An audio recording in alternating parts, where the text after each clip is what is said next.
Voilà, Kabi Hande, on va qualifier finale.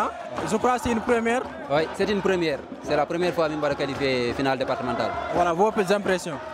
Wa so on a rek match au Moussino fewi mais Allah wadi en suturu quoi.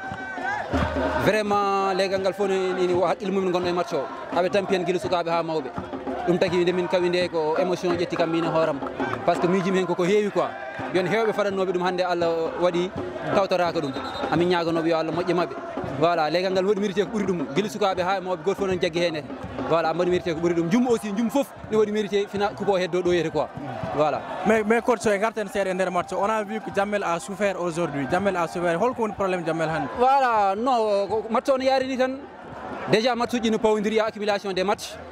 Pèse de quoi de himbe. Et en plus aussi on a chaque jour tant que dingara ouais non dire dani quoi. Voilà, des fois ce moussi a avoir maintenir rek. Ça dernière occasion à exploiter, ça dernière aussi tu défends bien. Voilà. Ok, donc Enji même également et deuxième mi-temps comme pour une occasion gagnant, mais on va de résister.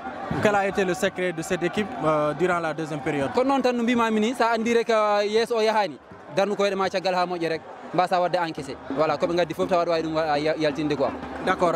Voilà supporters Jamel kambe fof gila A à Z kambe fof ko be dari be hen. Voilà comme no bidani kadi yon supporters ji gonno do hande tawa ko dum do yete ami nyaagano bal tabi gonto yo Allah moje mabbe yo Allah moje mabbe julbe fof. Voilà on dédie cette victoire à toute la population de Ndioum. Voilà.